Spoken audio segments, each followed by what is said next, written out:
생생경제.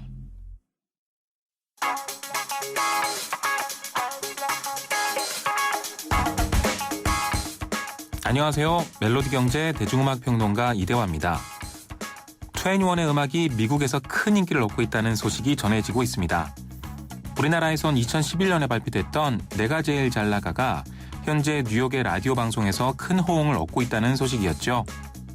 인기의 이유로는 이 노래가 지난 8월부터 미국 마이크로소프트의 태블릿 서페이스 프로 3의 광고 음악으로 쓰였기 때문이라고 하는데요. 덕분에 내가 제일 잘 나가는 빌보드의 월드 디지털 송 차트에서 1위를 기록하기도 했습니다. 그렇다면 한국인 최초로 빌보드 차트에 오른 주인공은 누구고 그 노래는 무엇일까요? 바로 김범수의 하루입니다. 정확히는 하루의 영어 버전인 헬로우 굿바이 헬로우였는데요. 메인 차트로 꼽히는 핫 100 차트는 아니었지만 팝 싱글 차트에서 51위를 기록했습니다. 이때가 2001년입니다. 한때는 메인 차트에 진입하지도 못해서 커다란 벽처럼 느껴졌던 빌보드였는데 요즘은 진출만 했다 하면 앨범 차트 200위 안에 드니까 정말 우리 K-팝의 인기가 엄청나졌다는 것을 느끼게 됩니다. 곧 2NE1의 CL이 미국 진출을 한다는데 역시 좋은 소식이 있었으면 좋겠습니다. 음악은 하루의 영어 버전인 헬로우 굿바이 헬로 듣겠습니다.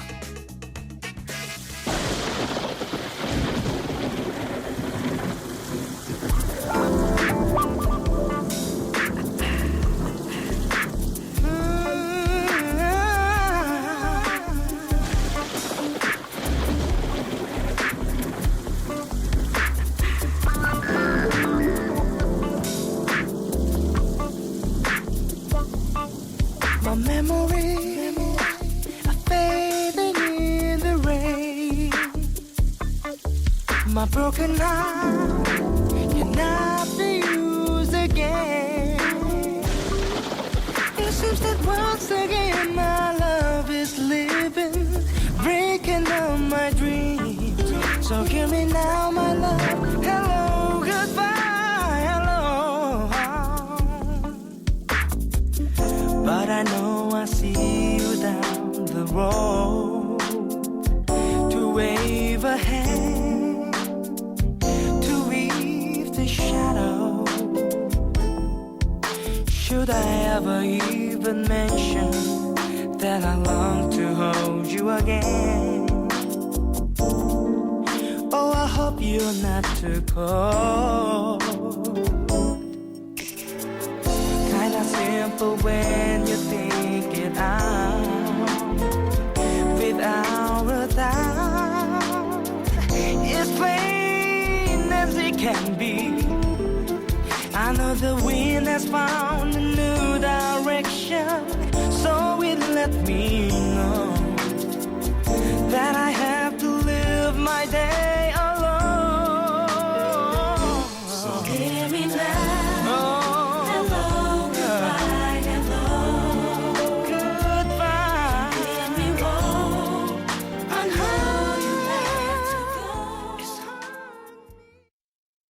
숨기는 손 큰 사람. 토핑을 2배로 주니까 베이컨, 스테이크, 소세지, 오징어, 새우가 듬뿍. 빵 끝엔 크랜베리 크림치즈와 애플 시나몬이 꽉. 토핑이 2배. 토핑 킹. 와, 맛도 2배네. 1588-5588 피자헛. 지금 주문하면 미디엄 가격에 라지를. 미안해. 너를 두고 여기 시려가 가지마! 한 번 떠난 시력은 돌아오지 않습니다. 스마트 시대 눈의 피로 시력 강퇴엔 눈에는 눈약. 토비콤 S. 김윤경의 생생경제. 논란이 되고 있는 경제 이슈에 생생경제가 떴다. 생생경제 오늘의 두 번째 인터뷰는요. 서민의 주거 고민을 줄여주겠다고 정부가 발표한 전월세 대책입니다. 생생경제 3부 시작하겠습니다.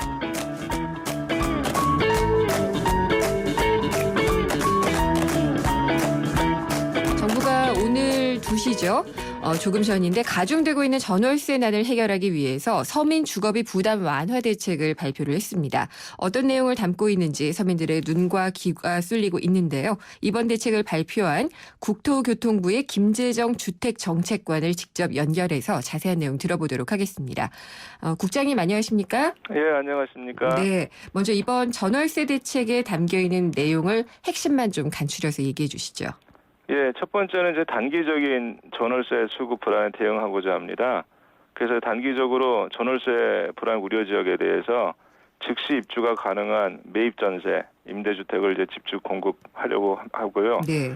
또 하나는 시장 변화에 따라서 다양한 임대주택을 좀 공급하려고 거기에 따라 규제 개선도 하고 세제 지원도 많이 담았습니다. 예. 마지막으로는 전세가 월세로 전환함에 따라서 저소득층의 그 주거비 부담이 굉장히 가중되고 있는데요. 네. 그래서 저희가 보증부 월세 가구에 대한 지원을 강화하는 그런 내용들이 이번 대책의 핵심이라고 할 수 있습니다.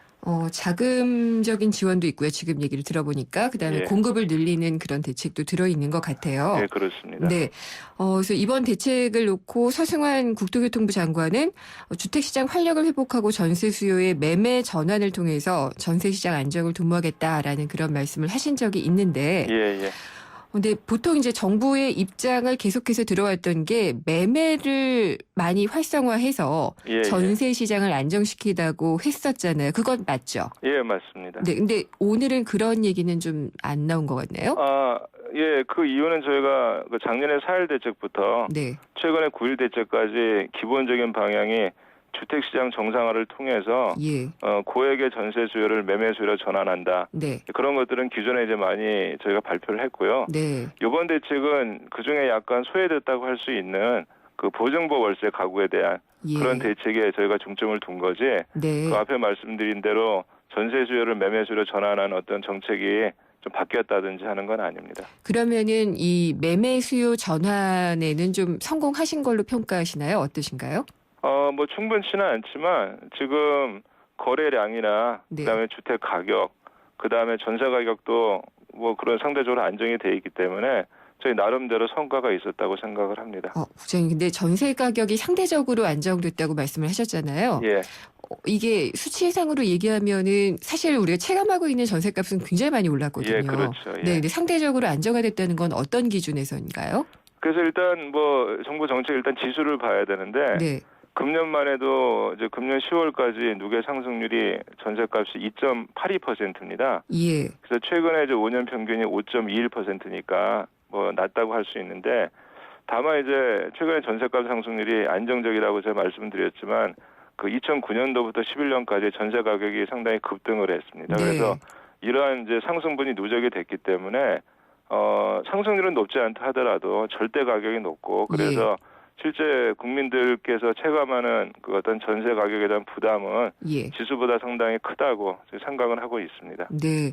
그리고 뭐 전세 가격이 많이 오르면서 또 금리는 낮고 이러다 보니까 월세로 많이 전환을 하고 있잖아요. 예, 그렇습니다. 그래서 전월세 전체가 이제 문제가 있는데 정부에서 파악하고 있는 심각성은 어느 정도라고 말씀을 하시겠어요? 저희가 지금 이제 전세가 이제 월세로 전환함에 따라서 비자발적으로 저희가 지방으로 좀 이정을 한다든지 아니면 도시 외곽으로 이전한다든지 이제 그런 가구들이 많이 나타나고 있기 때문에 네. 이번 대책에서는 이제 그동안에 저희가 중점을 뒀던 구매를 하는 가구 또는 전세 들어있는 가구도 중요하지만 그동안 대책에서 약간 소외됐다고 할 수 있는 그 보증부 월세 네. 가구에 대한 어떤 지원을 이번에 강화한 게 이번 대책의 어떤 배경이라고 할 수 있습니다. 예. 그래서 지금 대책을 보면은 임대를 늘리고요. 예. 또 전세를 그러니까 전월세 불안 지역에 해서 임대를 늘리고 집중 공급하겠다. 이런 것들은 일단 반갑게 받아들일 수는 있는 소식인데요. 예. 근데 이게 이 지역에 매입을 해서 다시 또 전대 임대할 수 있는 그런 매물이 있는지도 좀 궁금해요. 저희가 LH를 통해서 예. 매년 매입 임대주택, 전세 임대를 4만 원을 공급을 하고 있습니다. 네. 이제 그런 노하우가 지금 돼 있기 때문에 이제 금년에 이제 3천 원을 추가하고 내년에 만 원을 추가하겠다 발표를 했는데 네. 그렇게 쉽지는 않지만 그동안에 이제 많은 어떤 여건과 정보가 있기 때문에 어느 정도 가능할 거라고 생각을 하고 있습니다. 지역은 어느 쪽인가요? 지역은 이제 그동안에 그 전세가 좀 많이 오른 지역이 그 이제 서울의 남부 지역. 남부 지역이면 남부 지역. 그다음에 그 아래에 있는 경기도 지역이기 때문에 네. 이들 지역을 중심으로 그 매입 임대 그리고 전세 임대를 집중적으로 공급할 계획입니다. 서울 남부 구체적으로 어디라고 찍어주실 수 저희가 뭐 이제 없으신가요? 구로, 예, 그다음에 그 송파 그런 데인데 네, 뭐 이제 그런 지역이 그 뭐 출퇴근이라든지 이제 그런 거주 범위가 그 구에만 한정되지 않았기 때문에 네. 그 둘을 둘러싼 어떤 출퇴근이 가능한 지역까지 저희가 그 매물을 확보할 수 있을 거라고 생각을 하고 있습니다. 예, 그럼 여기에 드는 예산은 어떻게 그 충당이 되나요? 저희가 그 국민주택기금하고 그다음에 정부 재정에서 충당을 하게 되는데 네, 이제 추가 물량이 이제 올해가 한 3,000호 정도인데요. 예, 거기에 이제 소요되는 그 재원이 한 2,600억 정도. 내년에는 1만 호 추가 공급을 하기 때문에 한 9,000억 정도 합치면 1조 1,600억 정도 되는데 어떻게 보면 크게 보이지만 저희 주택기금의 어떤 재원이 여유가 있기 때문에 이 정도는 충분히 저희가 정부 재정으로 네. 감당할 수 있을 거라고 생각을 합니다. 아, 그런가요? 예, 그리고 지금 주택시장 정상화를 위한 대책 중에 하나였었는데 재건축 규제 많이 풀어주셨잖아요. 예, 그렇습니다. 그래서 이게 재건축이 되면서 전월세난이 심화된다 이런 얘기도 많이 해요. 공급이 예. 딸리게 되니까. 예. 그렇게 돼서 이게 전월세 난을 불러왔다는 얘기도 있는데 어떻게 보시나요? 그건 이제 그 한편으로는 맞고 한편으로는 맞지 않는데요. 예. 재건축을 이어지면 그 당장은 좀 아무래도 전세 문제는 있을 겁니다. 이주 수요가 있기 때문에. 네. 근데 일반적으로 저희가 재건축이 이루어지고 나면은 그 전에 비해서 공급량, 그러니까 건설되는 양이 한 30% 이상은 많아지기 때문에 궁극적으로는 어떤 예. 전세난을 완화하는 데 도움된다고 생각을 합니다. 다만 이 과정에서 단기적으로 어떤 이주 수요가 급증을 해서 그 지역에 전세난 문제가 있기 때문에 이번에 네. 발표한 것처럼 이제 그건 국토부하고 서울시가 협조가 잘 돼 있습니다. 그래서 그런 문제가 되는 지역은 이주 시기를 예. 1년 이내에 조정을 할 수 있도록 지금 법령이 돼 있고 저희가 서울시하고 긴밀하게 협의를 해서 이제 그런 전세난이 크게 발생하지 않도록 예. 협조를 하도록 하겠습니다. 그 이주 수요 관리라는 게 가능한 건가요? 저희 법령상 1년 이내 이주 시기를 조정할 수 있도록 근거가 있기 때문에 네. 이제 이주 시기가 집중된다고 생각을 하면은 네. 그 단지별로 1년의 범위 내에서 이렇게 조정을 하면은 어느 네. 정도 가능하고 또 그분들 이주를 해야 될 때가 서울의 경우에는 물량이 충분치 않지만 그 경기도 쪽은 좀 신도시 같은데 많은 물량이 있습니다. 그래서 그런 것들에 대해서 어떤 예. 정보를 공유하고 알선을 하고 그렇다고 한다면은 우리가 예상했던 것만큼 어떤 전세난이 심하지는 않을 거라고 생각을 합니다. 네. 그리고요. 이제 전세에서 월세로 전환하는 이 과정이 굉장히 빠르게 진행이 되고 있잖아요. 예, 그렇습니다. 네. 이것 때문에 주거 부담이 상당히 좀 늘어나고 있는데 예. 이번 대책을 보니까요. 사실 그걸 인정을 하고 계신 것 같아요. 저는 그걸 좀 막는 대책이 나와야 되지 않나라는 생각을 했는데 예. 전세에서 월세로 바뀌고 있으니까 월세 중심의 지원책이 나온 게 아닌가라는 생각이 들거든요. 예. 그거는 맞습니다. 저희가 이제 전세가 월세로 가는 현상을 네. 여러 가지로 분석을 해봤는데 그거는 좀 막기는 어렵다. 막기는 어렵나요? 자연스러운 현상이다. 그렇다고 예. 한다면 그걸 인위적으로 못 가게 막는 것보다는 간다는 걸 인정을 하고 다만 그로 인해서 그 보증부 월세 가구가 상당한 부담을 갖기 때문에 그러한 가구에 대해서 뭐 월세 대출을 한다든지 기금에서 보증금 대출 이율을 좀 깎아준다든지 해서 네. 그분들의 주거비 부담을 낮추는 게 저희 최선의 방안이라고 생각을 하고 있습니다. 그러면은 뭐 일각에서는 그렇게 지적을 해요. 전세 빠진 전월세 대책이다. 그리고 이 전세의 월세화를 너무 인정하고 가는 것이 아니냐라고 지적을 하는데 그 부분은 어떻게 답을 하시겠어요? 저희가 그동안은 전세 대책도 이제 많이 했습니다. 특히 이제 전세 자금을 지금 1년에도 한 6조 4천억 정도 15만 가구에서 공급을 하고 그랬었는데 네.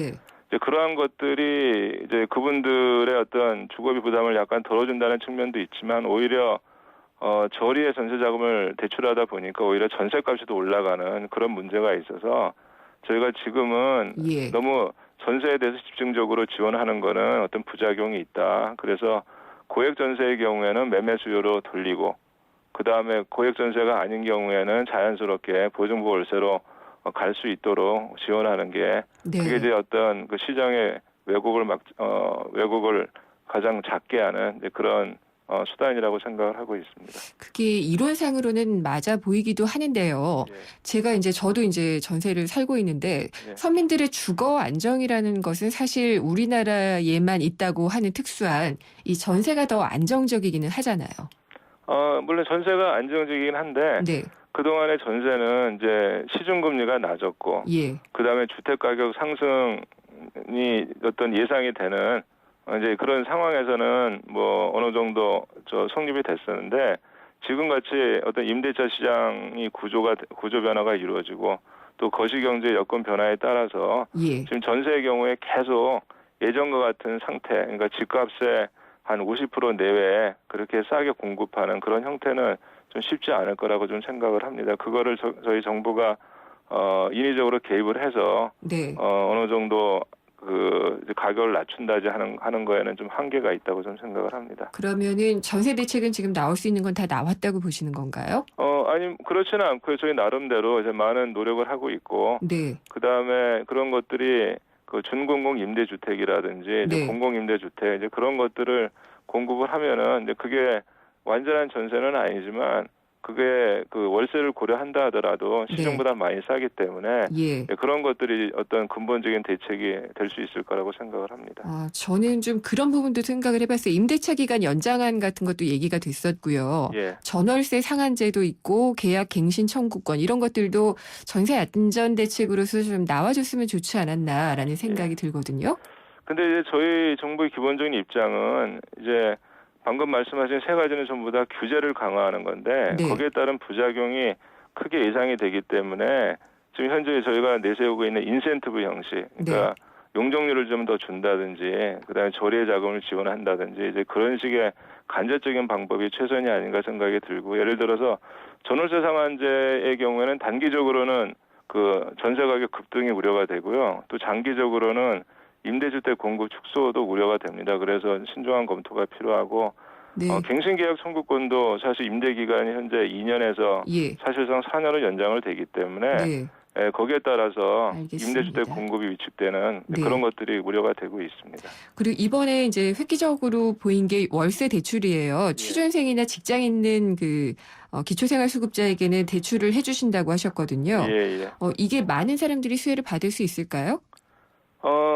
일단 저희 그렇게 생각을 하고 있고요. 현재 저희가 생각하고 있는 게 월세 30만 원까지 지원할 계획입니다. 2년간. 대출이죠. 예, 대출입니다. 그러면은 30만 원이면 1년에 360만 원, 2년에 720만 원이 되는데 저희가 500억을 지금 예산을 생각하고 있기 때문에 네. 일단 시범적으로 한 7천 명 정도, 네. 최소 한 7천 명 정도 혜택을 볼 수 있을 거라고 좀 생각을 합니다. 대출 수요가 더 늘어나면 어떻게 하실 건가요? 그거는 이번에 새로 이 제도가 도입됐고 예. 얼마나 수요가 있을지 네.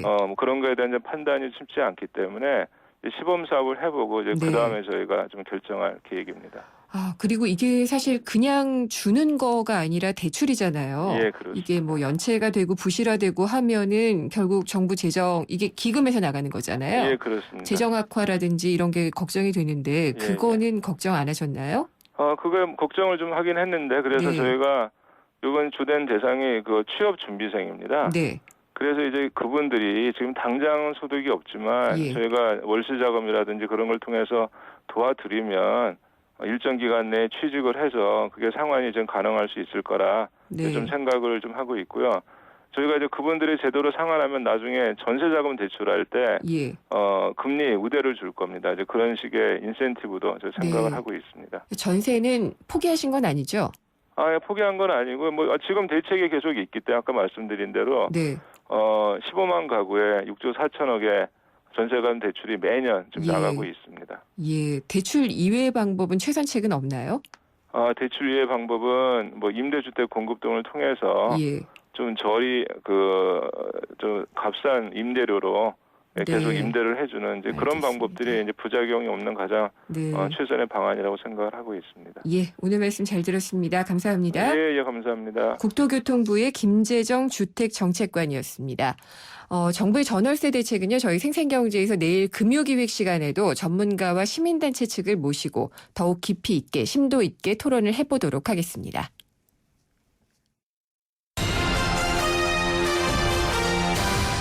국민 여러분, 드디어 전국 8만여 공인중개사가 운영하는 부동산 사이트가 등장했다는 속보입니다. 이름하여 K렌. 정부가 지정하여 신뢰할 수 있는 K렌은 전국 부동산 알짜 매물만 등록되어 있다고 합니다. 지금 바로 접속하세요. KREN, 한국공인중개사협회 K렌. 코웨이에선 정수기 필터 교체하듯이 오염된 매트리스 상단을 새 걸로 교체할 수 있대요. 우와! 게다가 미세먼지부터 진먼지 진드기까지 7단계로 케어해준대요. 위생까지 책임져야 진짜 침대다. 코웨이 매트리스 케어 렌탈 1588-5200. 차 안에서 먹고 또 먹어도 사람들이 타고 또 타도 페브리즈 차량용이 있으니 냄새 걱정이 없어요. 상쾌한 드라이브 페브리즈 차량용과 함께 페브리즈 차량용. 네, 생생경제 4부에서는 경제 이면을 짚어보는 경제뉴스 뒤집기, 라디오 인크루팅이 준비가 되어 있습니다. 경제뉴스 뒤집기에서는 지금 우리나라 주력 산업이 자꾸 빠져나갑니다. 산업 공동화 현상을 짚어보겠고요. 라디오 인크루팅에서는 스타트업에서부터 중소 중견 기업의 채용 특징을 알아보도록 하겠습니다. 잠시 후 4부에서 뵙겠습니다.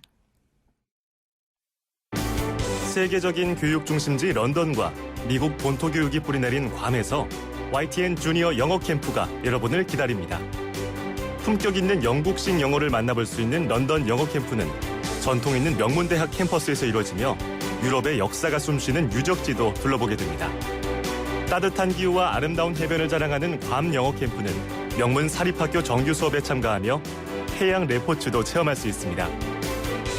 참가 신청은 YTN 웹사이트와 런던 캠프는 서울 전화 723-0550, 괌 캠프 서울 전화 533-0585에서 받습니다.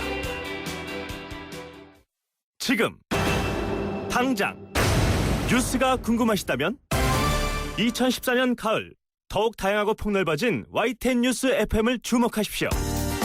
YTN만의 노하우로 만들어지는 매시간 뉴스는 실시간 속보뿐 아니라 그날의 주요 이슈를 보다 깊이 있는 해설과 분석으로 전달해드립니다.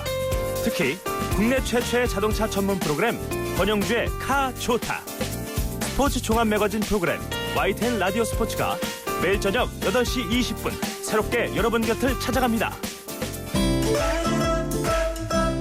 YTN 뉴스 FM의 가을 프로그램 개편, FM 94.5MHz와 스마트폰 애플리케이션 예스를 다운로드하면 끝!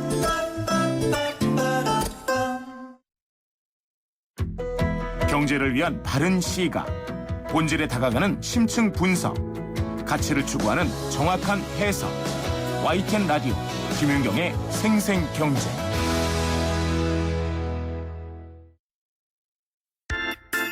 친절한 경제, 오늘의 경제 키워드. 안녕하세요. 경향신문 조미덕 기자입니다. 오늘의 키워드는 통화승수입니다. 통화승수는 한국은행이 돈을 풀었을 때 그 돈이 시장에서 얼마나 잘 도느냐를 나타내는 지표입니다. 시중에 돌고 있는 통화량에서 한국은행이 푼 돈의 양을 나눠서 구합니다. 경기가 좋아서 사람들이 돈이 있으면 여기저기 투자하고 소비하려고 한다면 통화승수가 높겠죠. 근데 경기가 나빠서 사람들이 돈을 풀지 않고 품 안에 갖고 있으려고 하면 통화승수는 낮아집니다. 한국은 지난 8월에 통화승수가 18.71인데 역대 최저치라고 합니다. 그만큼 한국이 불경기인 거죠. 한국은행이 최근 기준금리를 연 2%까지 낮췄는데도 시중에서 경기가 회복되는 걸 체감하기 어려운 건 통화승수가 낮기 때문이라는 분석이 많습니다.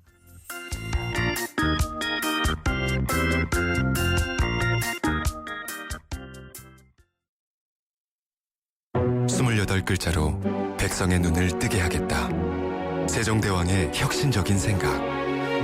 동서양을 융합해 새로운 문화를 만들겠다. 알렉산더 대왕의 창조적인 생각. 위대한 생각은 녹슬지 않습니다. 위대함을 향해 갑니다. 포스코. 왜 안 된다는 거죠? 넥센은 묻지도 않고 바꿔준다던데. 운전자 과실에도 묻지도 않고 바꿔준다. 넥센 윈터 타이어 명품 보증제. 품질도 보증도 역시 넥센 타이어. 12월 구매 고객의 하남 일부 품목 제외 보증기간 2015년 8월 말까지. 이건 왜? 뉴스에선 볼 수 없었던 뉴스 속 스토리. 경제 뉴스 뒤집기 한파. 세상의 베이스가 되다 포스코 협찬으로 김은경의 생생경제 4부 시작하겠습니다. 경제뉴스 뒤집기 시간인데요. 오늘은 이필상 교수님과 함께합니다. 이필상 서울대 초빙 교수님은 생생경제 가을 개편과 함께 경제뉴스 뒤집기에서 새롭게 모신 분입니다. 교수님 안녕하십니까? 네, 안녕하세요. 네. 네, 첫 시간인데 별로 이렇게 좋은 아이템은 아니네요. 네네. 우리나라 주력 산업이 무너지고 있다라는 진단을 내려주셨네요. 네네. 네, 우리나라 주력 산업이라면 아직까지 제조업이죠. 네, 그렇습니다. 네, 어떤 것들이 휘청이고 있나요? 우리 경제를 이끄는 5대 주력 산업이 있는데요. 예. 그 5대 산업이 지금 동시에 주저앉는 현상이 나타나고 있습니다. 예. 우선 우리 경제의 대표적인 산업이 전자산업 아닙니까? 그렇죠. 전자산업이 지금 곤두박질을 하고 있는데요.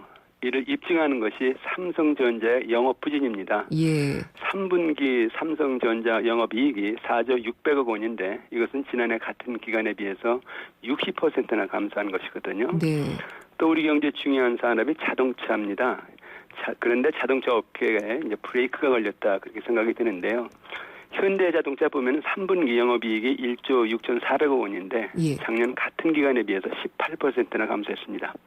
특히 문제가 된 것이 조선인데요. 네. 조선 산업은 침몰 위기입니다.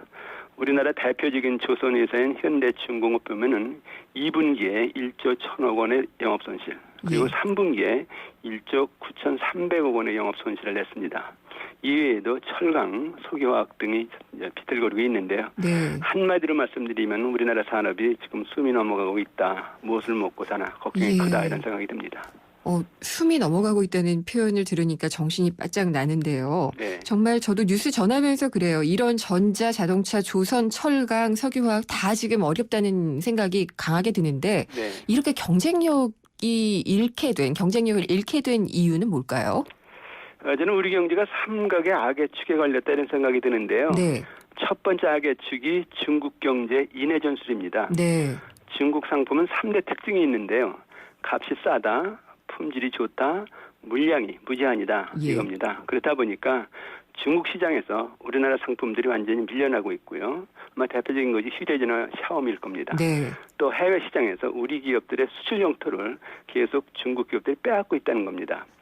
두 번째 악의 축이 일본 경제 앵화 공습인데요. 네. 일본은 잃어버린 20년을 되찾기 위해서 앵화 가치를 떨어뜨리고 수출 산업을 일으키는 아베노믹스를 지금 펴고 있지 않습니까? 그렇죠. 그런데 우리나라 상품이 일본 상품과 해외 시장에서 중복 경쟁하는 것이 한 50% 됩니다. 예. 그러니까 우리나라 수출이 어쩔 수 없이 타격을 받고 있다 하는 얘기인데 이렇게 보면은 중국과 일본의 틈바구니에서 우리 경제가 샌드위치가 되어서 진퇴양난이다 이겁니다. 근데 네. 여기에 세 번째 악의 축이 있다는 것인데 세계 경제 침체입니다. 네. 2008년에 예. 미국발 금융위기 이후에 세계 경제가 장기 불황 상태에 빠졌거든요. 네. 그러니까 우리 경제 생명줄은 수출이 위축되고 있습니다. 지난 3분기 우리나라 수출이 전기 대비해서 2.6%나 감소했거든요. 그러니까 수출로 먹고 사는 경제인데 이거 네. 굶주림에 허덕이게 된 것이 아니냐 이런 이제 걱정이 됩니다. 그러면은요, 이게 사실 우리나라 주력 산업을 구조를 바꿔야 된다 이런 얘기는 예전부터 해왔지만 잘 안 됐잖아요. 네네. 이 구조상의 문제가 드디어 닥친 거라고 봐도 될까요? 예, 저는 그렇게 보는데요. 우리나라 산업 구조가 양극화가 아주 심한 상태 아닙니까? 네. 몇몇 대기업이 경제를 지배하고 중소기업들은 그 밑에서 하청업체로 명명을 유지하고 있는데요. 예. 그러니까 대기업들이 중소기업들에게 납품가 후려치기라든가 상권 빼앗기 등과 같은 방법으로 손쉽게 돈을 버는 구조라는 겁니다. 네. 이런 상태에서 대기업들은 뼈를 깎는 연구개발을 아무래도 소홀히 하게 된다는 거죠. 그러니까 신기술, 신상품, 산업 개발이 제대로 안 되고 있다 하는 얘기인데 우리 경제가 국제 경쟁력을 높이려면은 중소기업과 벤처기업이 주축이 돼야 됩니다. 그래서 예. 기상천외 기술과 상품이 여기저기서 나와야 하는데 그런데 그것이 이제 결국 대기업들에 의해서 봉쇄되고 있다 이렇게 볼 수도 있다는 것이죠. 또 하나 문제는 대기업의 지배구조인데요. 네. 우리나라 대기업들의 특징은 대부분 세습 경영입니다. 창업주의 2세나 3세들이 소유권을 상속받아서 경영을 하고 있는데요. 그렇다 보니까 선대 세대가 이루어놓은 사업을 그냥 지키는 데만 집중하고 있다는 겁니다. 네. 그래서 이제 뭐 삼성의 반도체라든가 현대 자동차 이런 것들이 대표적인 예인데 신산업 발전이 잘 안 된다는 겁니다. 네. 그래서 지배구조도 문제다 이런 생각이 듭니다. 그러면은 걱정이 되는 게요. 일단 최강 경제부총리도 취임을 하면서 우리나라가 일본을 닮아갈까 걱정이다라고 했었는데 네. 사실 틀린 말이 아닌 것이 일본의 그 잘못 갔던 전철을 자꾸 밟고 있는 것 같다는 생각이 좀 들거든요. 네. 이 제조업 부분의 그 부진도 그렇고요. 어떻게 보시나요? 밟고 있다고 저도 생각합니다. 네. 일본은 90년대 초부터 디플레이션의 수렁에 빠져서 허우적거렸는데요. 디플레이션은 인플레이션보다 더 심각한 경제병입니다. 예. 디플레이션은 물가가 하락하면서 경제 활동이 전반적으로 위축되는 현상이다 이렇게 이야기를 하는데 사람 몸에 비교하면은 파킨슨병 같은 게 걸려서 점차 몸을 네. 움직이지 못하는 그런 현상과 비슷하다는 것이죠. 디플레는 약도 없다고 하죠. 그렇습니다. 네. 그래서 현재 우리 경제 상태를 보면은 이제 섬뜩할 정도로 90년대 초 일본 경제와 비슷한데요. 공통적으로 나타나는 현상이 물가가 떨어지면서 그 투자와 소비가 동시에 위축되고 있다는 것이거든요. 네. 지금 우리 경제 보면은 물가가 떨어지면서 상품 생산이 수지가 안 맞으니까 기업들이 투자를 안 합니다. 네. 기업 투자가 안 되니까 고용과 소득이 줄고요. 그러니까 소비가 다시 감소하고 있거든요. 소비가 감소하니까 기업들이 물건을 더 못 팔아서 기업 또 투자를 안 한다는 거예요. 그래서 이제 투자와 소비가 서로 맞물려서 이제 경제를 무너뜨리는 악순환이 형성되고 있다 하는 얘기인데 네. 바로 이런 현상이 일본의 잃어버린 20년이었는데 우리 경제가 그걸 답습하고 있다 이런 생각이 듭니다. 그러면은 지금 경제팀이 하고 있는 게 이 투자 소비를 살리겠다는 부양책이긴 하거든요. 네. 예. 그게 제대로 작동이 안 되고 있는 건가요? 잘못된 건가요? 작동이 안 되고 있는 것 같습니다. 네. 일단 그 현 경제팀은 돈을 풀어서 경기를 부양하겠다 그런 정책을 펴고 있지 않습니까? 네. 그래서 자정자금도 46조 원 풀고 기준금리도 2번이나 인하를 했는데요. 어떤 면에서 보면 밑빠진 독에 물 붓기 하고 있는 것이 아니냐 이런 어떤 우려가 생깁니다. 우리 경제는 구조적으로 보면은 돈을 풀어도 투자나 소비가 늘어나지 않는 그런 구조라는 겁니다. 어디서 막히는 걸까요? 기업들이 아무리 투자를 하려고 해도 예. 이익을 보는 사업이 없다는 것이고요. 예. 또 소비자들이 아무리 소비를 하고 싶어도 1,000조 원이 넘는 가계부채 때문에 할 수가 없다는 거예요. 네. 이런 상태에서 지난 정부부터 돈을 이미 많이 풀어서 시중에는 750조 원이 넘는 부동자금이 있습니다. 여기에다 이번 정부가 또 돈만 푸니까 가계부채와 정부부채만 늘면서 경제의 부도 위험만 더 높아지는 것이 아니냐 이런 어떤 이제 문제가 제기된다는 것이죠. 네. 사실 경제를 그렇게 살린다고 현 경제팀이 뭐 여러 가지 이제 정책을 폈습니다만 3분기에 설비 투자가 0.8% 감소했거든요. 네. 이 정책이 효과를 발휘하는 것이 아니라 오히려 부작용을 일으키고 있다는 겁니다. 그래서 제대로 그 정책 효과가 나타나지 않고 있다 이런 생각이 듭니다. 그러면은 어쨌든 투자와 소비가 활성화되도록 하는 게 필요하잖아요, 지금. 그렇습니다. 제일 시급한데 어떤 정책이 필요할까요? 시급하다 해서 그냥 무조건 돈만 풀어보겠다 이런 접근이 굉장히 위험하다는 겁니다. 현 정부의 정책은 마중물 정책이라고 부르는데요. 네. 펌프에서 물을 퍼올리려면은 마중물을 조금 부어야 물이 올라오거든요. 근데 지금 물을 앞만 부어도 펌프 자체가 고장났기 때문에 예. 물이 안 올라온다는 겁니다. 결국 경제 구조 체질이 지금 문제다 하는 얘기인데 그거를 장기적인 안목에서 고치는 정책을 내놔야 된다는 것이죠. 예를 들자면 어떻게 하면 좋을까요? 첫 번째로 필요한 것이 이제 산업 구조를 개혁하라. 그래서 네. 대기업과 중소기업이 정말 상생할 수 있는 체제로 만들어라 하는 것이고요. 두 번째는 연구개발 투자를 대폭 늘려라. 무슨 일이 있어도. 그래서 네. 우리 경제가 무엇을 먹고 살 것이냐. 이런 신산업 발굴에 총력을 다하라는 것이고요. 그다음 세 번째는 기업 환경을 개선해서 중소기업과 벤처기업들이 우주구성처럼 일어나야 되거든요. 네. 우리나라 기업 환경 뭐 맨날 개선한다고 하지만은 기업 환경이 아주 나쁜 나라에 속합니다. 기업 환경에 관련해서 7거지약이라는 것이 있는데요. 예.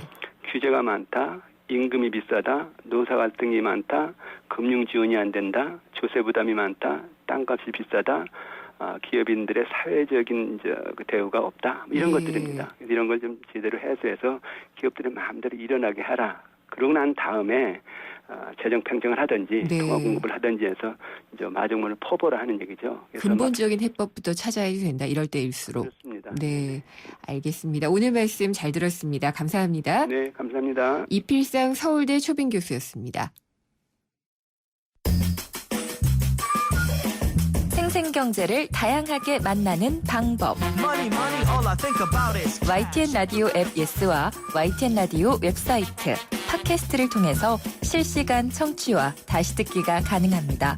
언제 어디서나 손쉽게 만날 수 있는 생생경제. 참 좋다.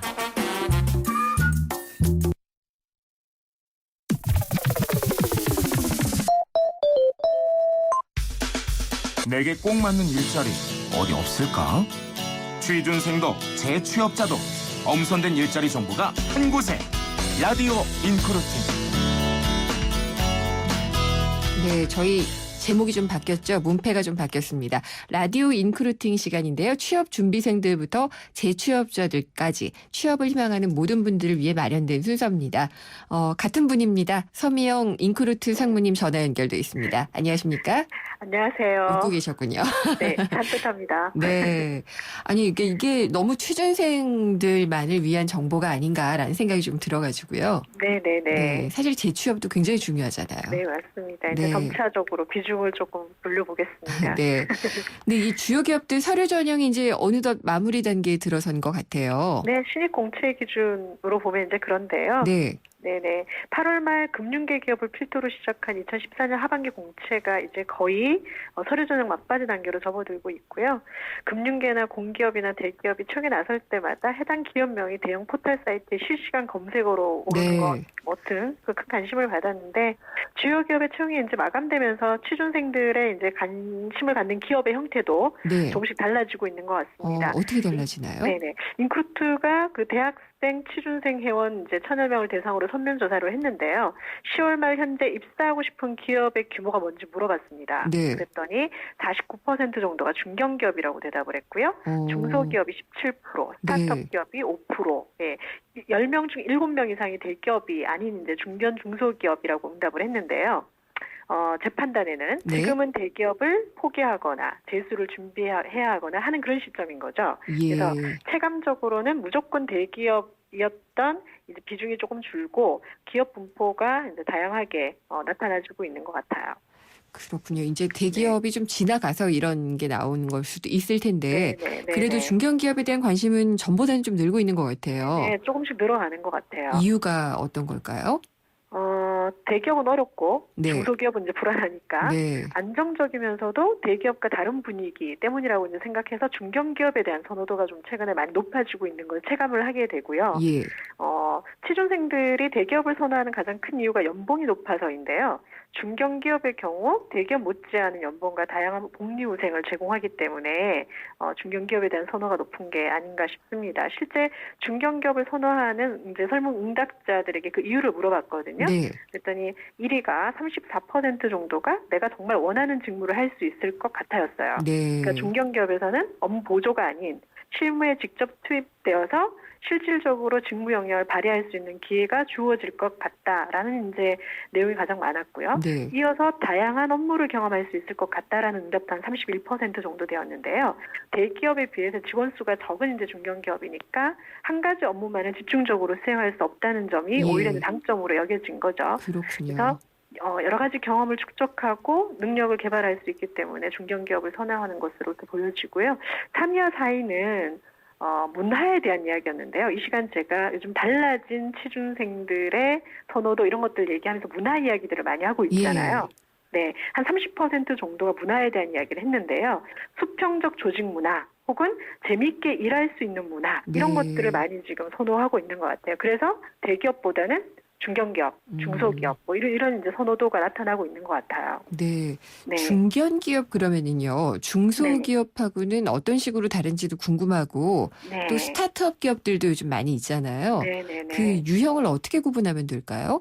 우선 중견기업과 중소기업은 상시 근로자 수와 매출액에 따라서 이제 기준을 정하게 되는데요. 네. 업종별로 조금 다르긴 하지만 제조업의 경우에는 상시 근로자 수가 300명 이상이고 자본금이 이제 80억을 초과하는 중견기업이 되고요. 반대의 경우가 되면 이제 중소기업이 되는 겁니다. 근데 일반적으로는요, 채용업계에서는 상시 근로자 수로 기업 규모를 설정하고 있는데요. 예. 근로자 수가 이제 300명 미만이면 중소기업, 1000명 미만은 중견기업, 1000명 이상은 대기업 이렇게 정리하기도 합니다. 예. 그리고 아까 말씀하신 그 스타트업 기업은요, 말 그대로 신생 벤처 기업이에요. 미국 실리콘밸리에서 처음 생겨난 용어이긴 한데, 네. 이들 기업은 주로 혁신적인 기술과 아이디어를 이제 보유하고 말 그대로 시작하는 단계, 네. 예, 자금이 이제 조달되기 전 이제 그런 기업들을 스타트업 기업이라고 하고 있습니다. 요즘 중견기업의 경우는 중소기업이나 스타트업 기업에 비해서 좀 안정적이고 처우가 좋아서 구직자들이 좀 만족하고 있는 것 같고요.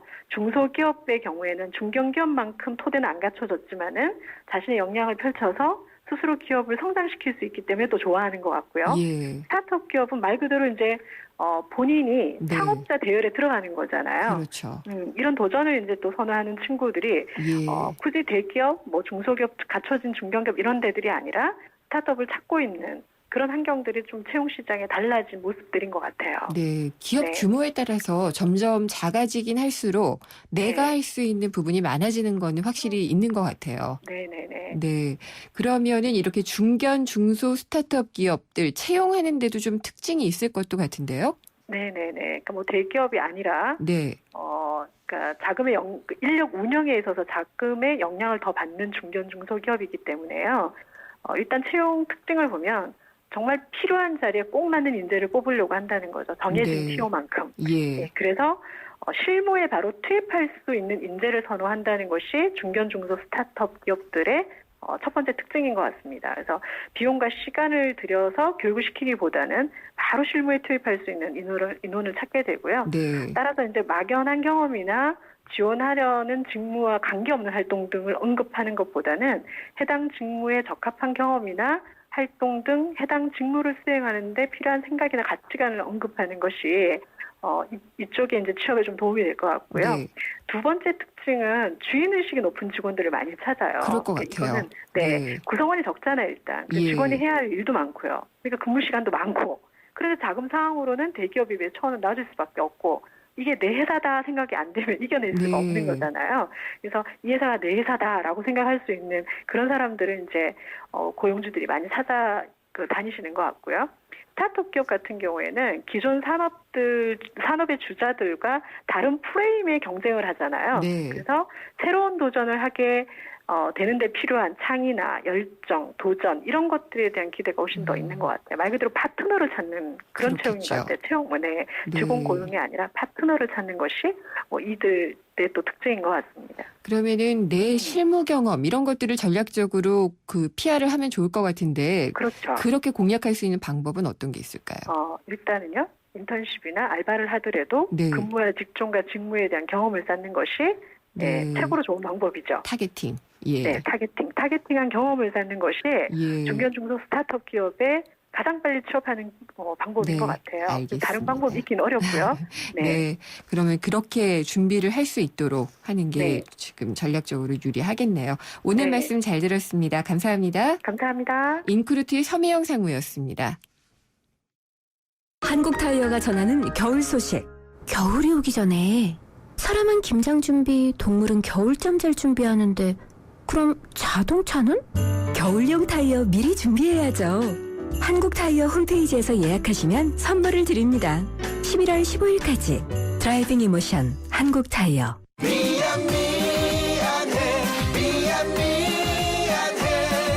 너를 두고 여기 시려가 가지마. 한 번 떠난 시력은 돌아오지 않습니다. 스마트 시대 눈의 피로 시력 강퇴엔 눈에는 눈약 토비콤 S. 차 안에서 먹고 또 먹어도 사람들이 타고 또 타도 페브리즈 차량용이 있으니 냄새 걱정이 없어요. 상쾌한 드라이브 페브리즈 차량용과 함께 페브리즈 차량용. 벌써 먼저 내일이 금요일이네요. 생생경제에서는 금요일에는 금요기획을 준비하고 있습니다. 내일은요, 앞서 말씀드린 것처럼 정부가 발표한 전월세 대책, 전문가와 시민단체 측을 모시고요. 시장 분위기도 한번 짚어보고 심도 있게 토론을 진행해 보도록 하겠습니다. 생생경제 오늘 준비한 순서는 여기까지입니다. 홈페이지와 팟캐스트 또 스마트폰 애플리케이션을 통해서 다시 듣기가 가능하십니다. 내일 찾아뵙겠습니다. 김윤경이었습니다.